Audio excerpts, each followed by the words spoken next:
But we spend so much time doing the reps and the drills and the triggers and finding the triggers and the bubbles and all of those things, working on feel better about that thing over there. Do you realize that there are so many variables out there? So many variables. Some of those variables, I will add, is the dog that your dog is triggering at, triggering off, whatever, I don't know, might be an absolute ding dong of a dog. The dog your dog is reacting to actually might be a threat, actually might be somebody worth popping off for. And you're saying to them, feel better about that. Why?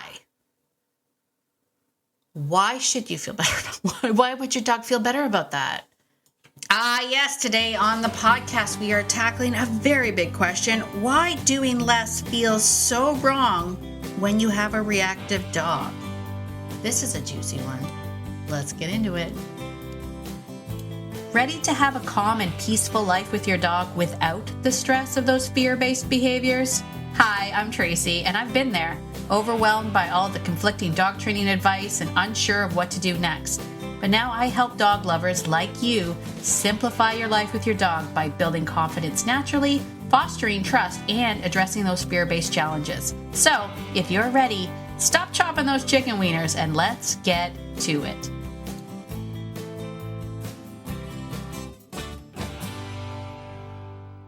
Hey there, friend.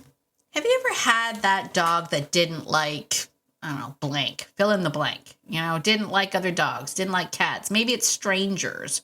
For me, it was kids. And here's the thing about kids. They're like everywhere. And I mean everywhere. They're like around every corner. They're on scooters. They're behind bushes. They appear out of thin air. They're riding their bikes. They're doing crazy things. I remember having to take my dog for walks late at night thinking there couldn't possibly be any children out right now. And still, there were moments when there were kids. And I would think, where are your parents? Why aren't you in bed? But here's the real issue. When your dog doesn't like whatever, for me, kids, your world starts to shrink. You start scanning constantly. You brace before every walk. You plan routes. You avoid places. You walk at god-awful hours of the night. You rehearse the things you're going to say. Even if you don't say a word, your dog feels it. And I thought that he needed more training. So I did the training. I did the basic obedience, the advanced obedience. And yes, I even did Schutzen. Because I believed and was told that I could control the bite. If you can control the bite, that I could control the problem. But here's what I've learned. Control made me reactive. It made me small. And my dog felt every ounce of that. What I didn't need was more control. What I actually needed was relationship and, more importantly, leadership. And not the kind that you're thinking, not dominance, not force, not because I said so. Real leadership is actually when your dog wants to be with you. Not because you told him to, but because you're so awesome. That's it. That's leadership. And if your life feels tricky because of your dog, it's not because you don't have enough control. It's because you haven't fully stepped into that leadership role yet. And leadership isn't louder. It's calmer, it's clearer, it's decisive without being forceful, it's predictable without being rigid. It's someone your dog wants to follow. Again, not because you told them to, but because why wouldn't they follow you? You're amazing. And that's why I'm giving you this boot camp, friend. Be the reason that your dog chooses you. Come to the free boot camp. The Calm Down Dog Boot Camp is now open. It's happening March 17th through 19th. It's going to be about an hour to an hour and a half each day. Come and join the fun as we prep for the boot camp right now because there's fun challenges and giveaways and insights. Go to beyondobedience.ca/boot camp and I'll see you there. Well, hello, my dog-loving friend. It is Tracy. Welcome to Beyond Obedience, the podcast. Super duper welcome. If you are brand new,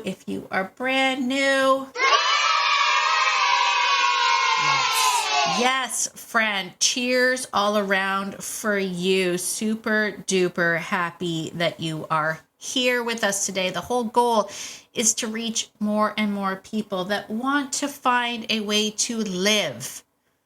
Oh, live easier with their dogs. Not train more, not be more, but just live easier. A life that's easy with their dogs. Because I'll tell you something. Whew, friend, I only have 7 dogs. And I say only, and believe it or not, that hurts me to say. That actually hurts me to say. I only have 7 dogs. And for me, that seems painfully small. But the reason why it seems so small, and while some people might go, 7 dogs, that's insanity, Tracy. It's not. It's literally not insanity for me. It's actually quite easy. It's easy to live with 7 dogs. It's easy to hang out with the dogs. It's easy to take my dogs places. It's easy to hang out with them. I don't have, like chaos and arguing and toothy disagreements happening all the time. I don't. It's easy. And the problem with this work, I will say this, here's full disclosure, here's your warning. When you start getting into this and you start living a life that's easy with dogs, ones where it just flows and it's natural and it's easy and you don't have to rely on all the things, and if you don't like obedience, you don't necessarily have to focus on a lot of obedience, all of that stuff. When you start doing this, when you start living this way with your dogs, it gets really super easy to get more dogs. Like just so you're warned, this is your warning. It gets so much easier to get more dogs. It really does. It becomes this, what's one more? I got up to 19 dogs at one point in time, Fred. 19 dogs, 19. Never hit 20. I never hit 20. Wait a second. No, I never hit 20. I had a moment there. I was like, wait a minute.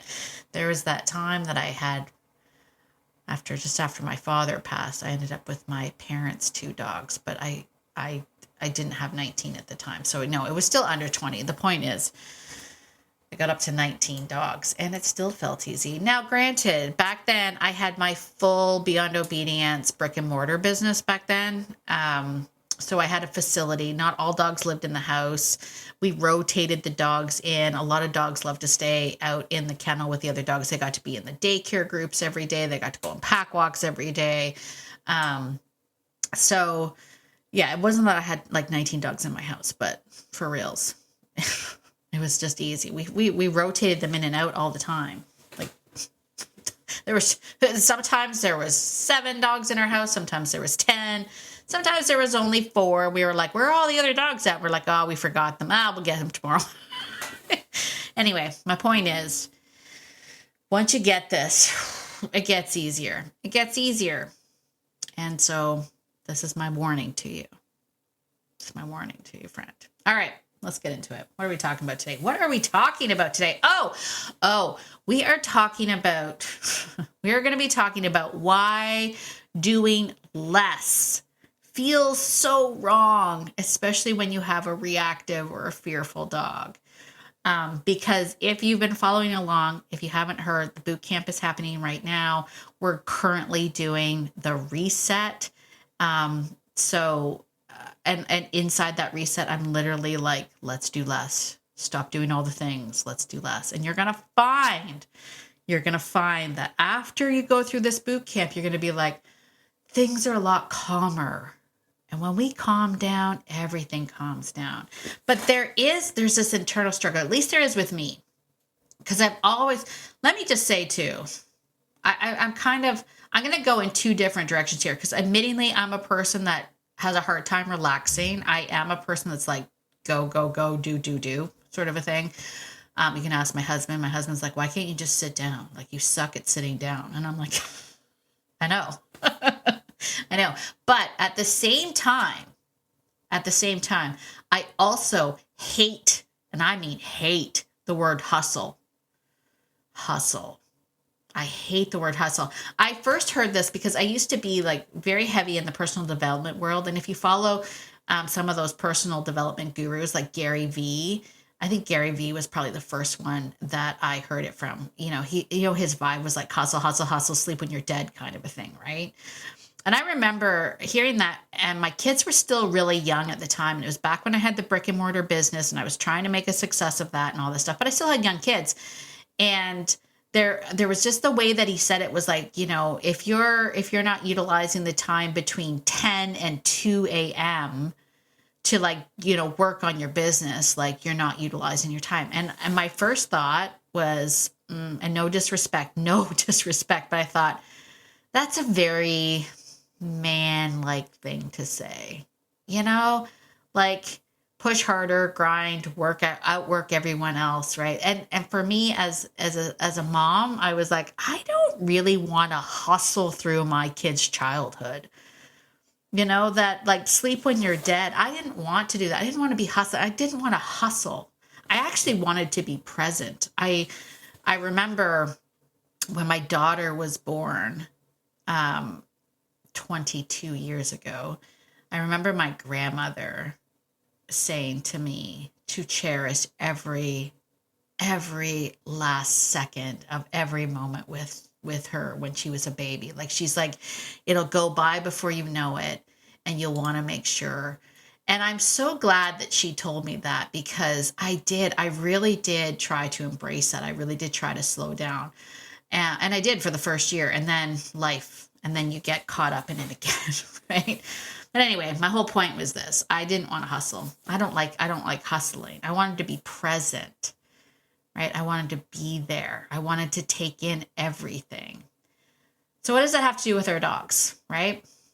Well, honestly, everything. It has everything to do with our dogs, because there seems to be like a hustle culture in dog training as well. Right? It glorifies the idea that if it's not working, it's because you're not doing enough. Your dog reacts, train more. Has some fear, expose them to more. Has reactivity, more reps, more drills, more management. Push harder. When reactive dogs actually, I tell you right now, they don't need more pressure, right? Think about what's going on internally for your reactive dog. Think about what's going on internally for your reactive dog, right? If you have a dog that is reacting, lunging, whatever the emotion is behind it, right? Because I know especially a lot of my audience, one of the biggest questions I get is it fear or is it aggression? And it's sometimes hard to tell because it looks similar. There are some body cues that sort of tell you the difference. That's why I love when my students give me videos to do video analysis inside my student community, because we can then slow everything down. It allows us to sort of step out of the picture, if you will, and watch it from a different vantage point. And when you watch it from a different vantage point, you slow it down. You're not emotionally in it in that moment. You're not emotionally charged in that moment. That video analysis allows us to be like, see the dog right there? You can see that the dog feels like it's moving forward, but all the other body language is the dog is moving back. And so when we see that, we can be fairly certain that that's coming out of a place of fear. So what we do with that information is we figure out, how can we make this dog more brave? And let me just make the shift here for you. I have gone off script, but we're in it now. Let me just make this shift for you right here. This is some of the stuff that we're going to be learning in the boot camp. The shift here isn't, I need to make that dog feel better about that thing. I'm going to drop a massive bombshell on you right now. I hope you're paying attention. The thing is, we don't want your dog to go, I need to feel better about that thing. We need the dog to feel better about how you are. We need the dog to check in with you. Are you okay? If you're okay, then I'm okay. But we spend so much time doing the reps and the drills and the triggers and finding the triggers and the bubbles and all of those things, working on feel better about that thing over there. Do you realize that there are so many variables out there? So many variables. Some of those variables, I will add, is the dog that your dog is triggering at, triggering off, whatever, I don't know, might be an absolute ding dong of a dog. The dog your dog is reacting to actually might be a threat, actually might be somebody worth popping off for. And you're saying to them, feel better about that. Why? Why should you feel better? Why would your dog feel better about that? Right? More reps, more drills, more management. Why? Why? Instead, if we could slow everything down and actually say, I need you to feel better about me. Because no matter what, you're always there. Right? When we're talking about leash reactivity, you're always the one at the end of the leash. Sometimes maybe your significant other is also walking the dog. You know what I'm saying? You're there. You're the constant.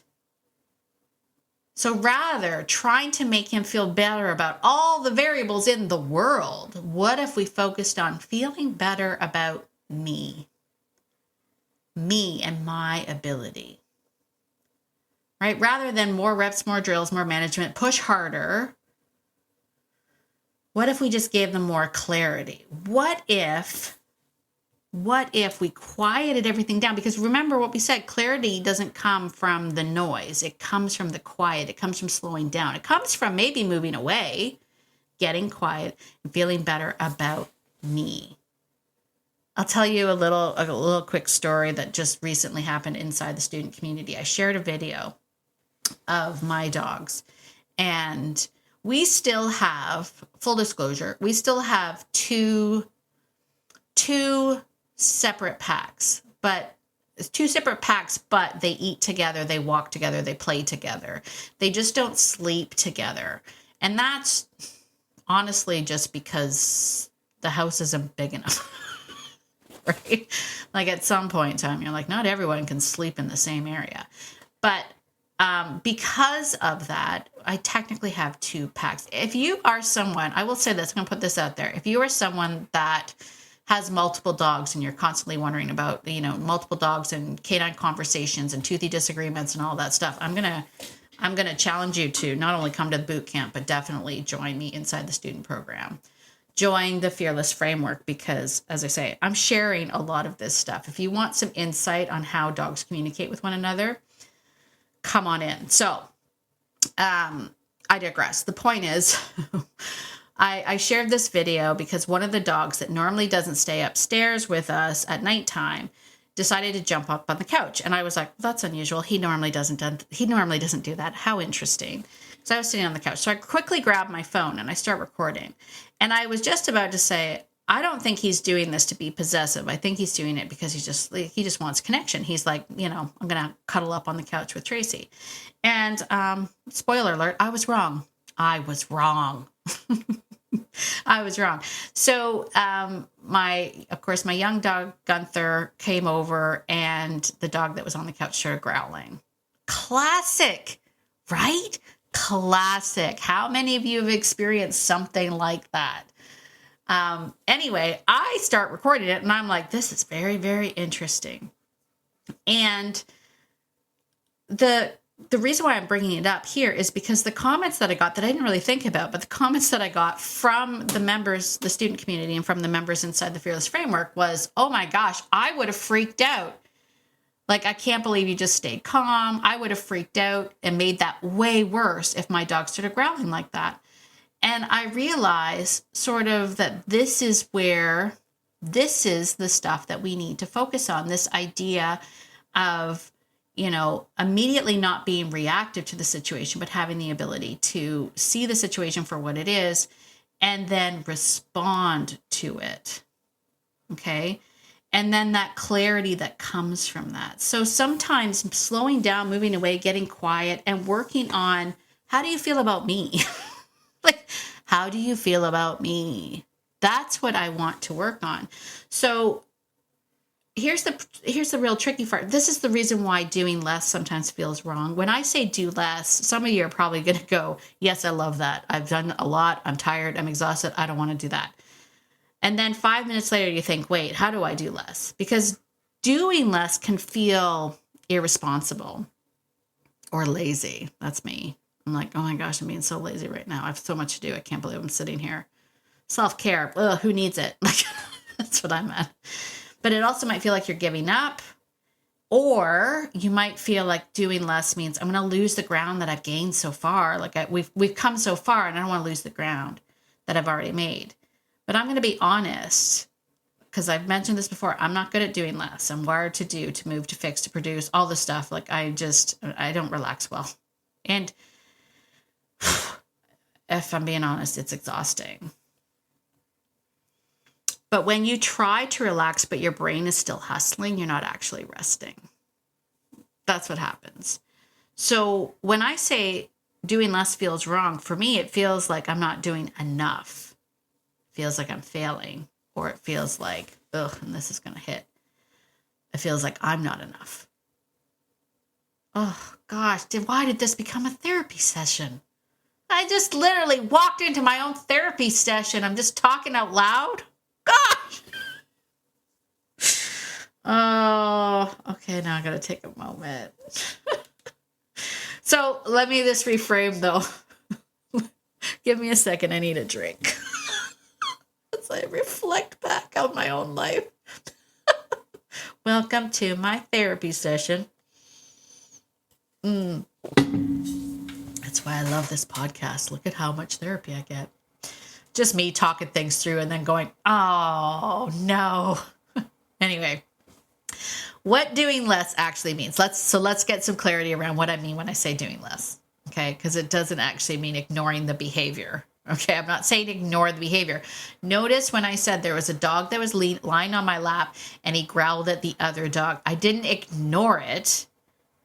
I said, how interesting. And the funny thing is the dog that was being growled at, the young dog that was being growled at, immediately looked to me. And this is what we want. This is what we want.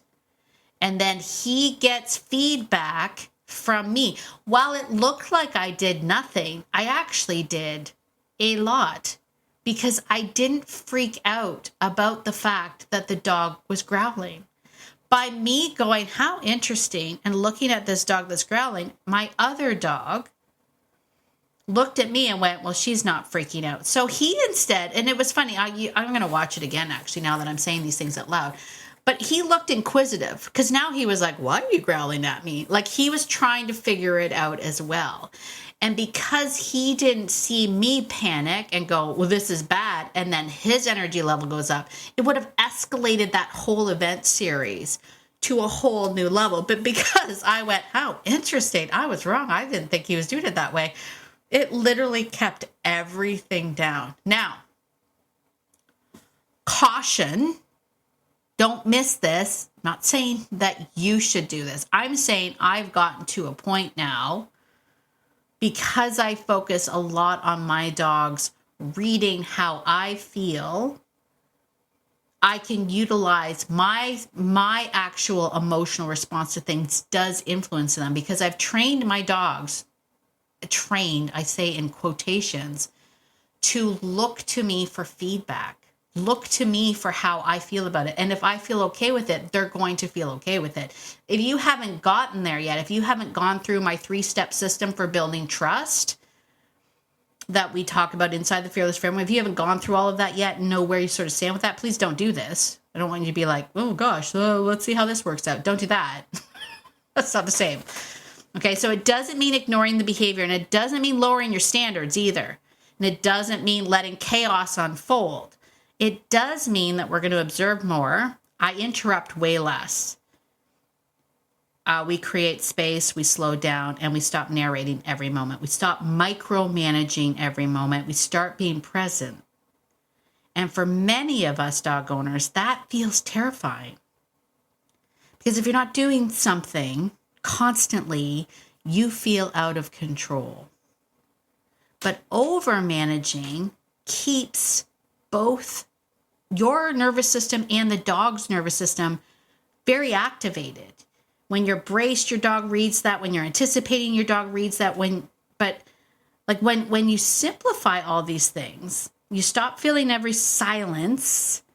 When you move with intention instead of urgency, your body starts to settle, and then your dog feels that shift, right? Less input, external input, let me put it that way, more influence, right?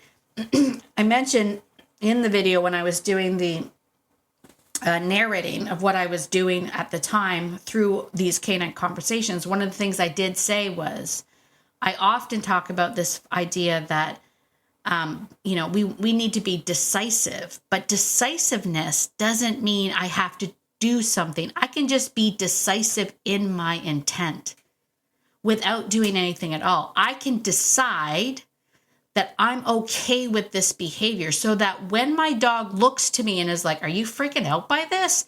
And they see that I'm not, then they stay level.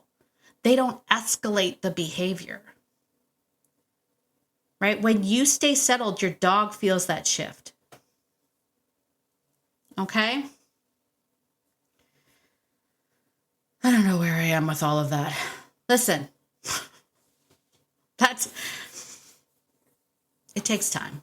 I will say that it does take time to get there. It's not like you just get over yourself. And I want to be very cautionary.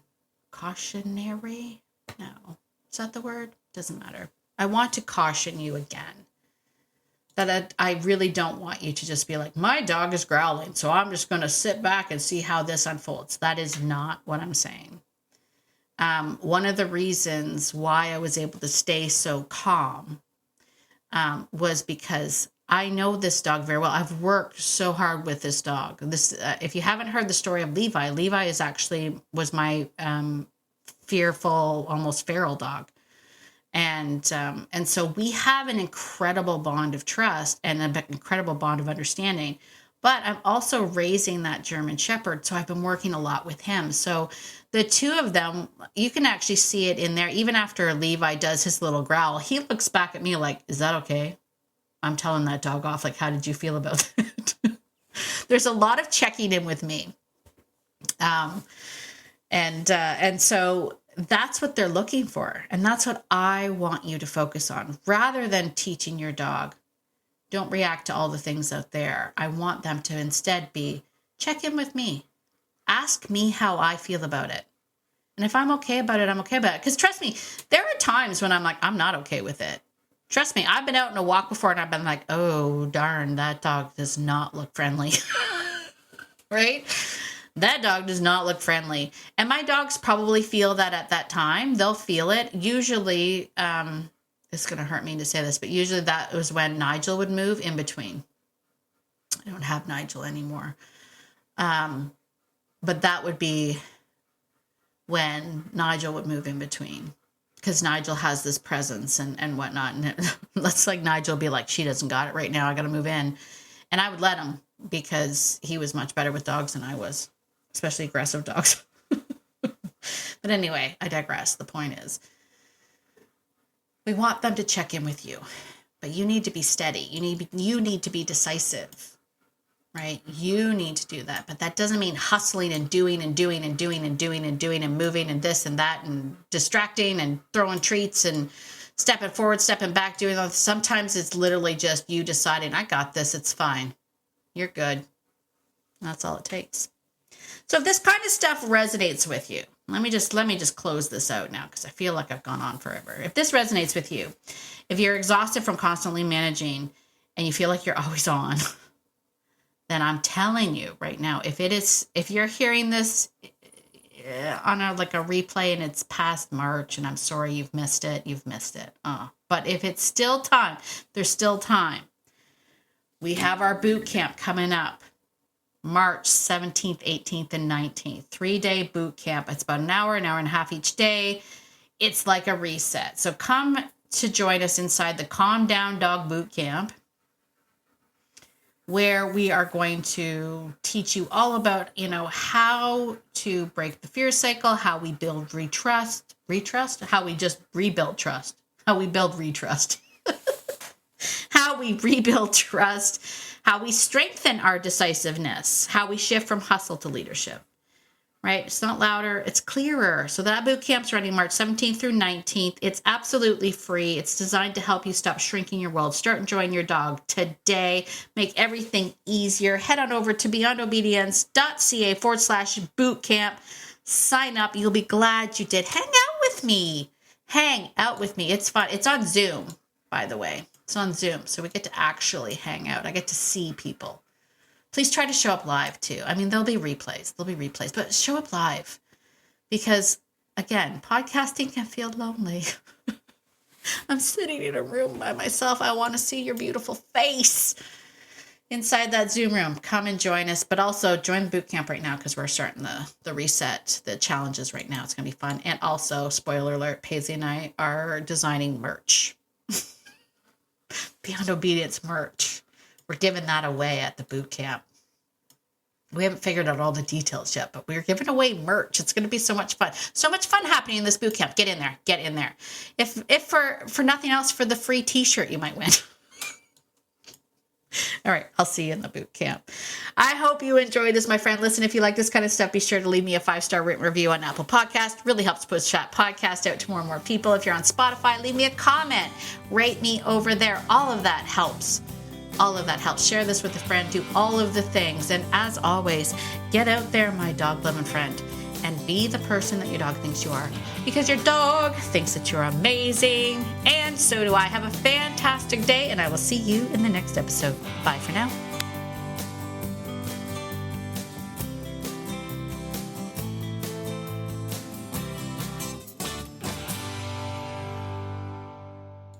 Oh, and one more thing. This podcast is meant for entertainment and education purposes only and is not meant to replace hands-on professional training. If you're really struggling with your dog, please reach out to a professional in your area. All right, I think that's it. Bye for now.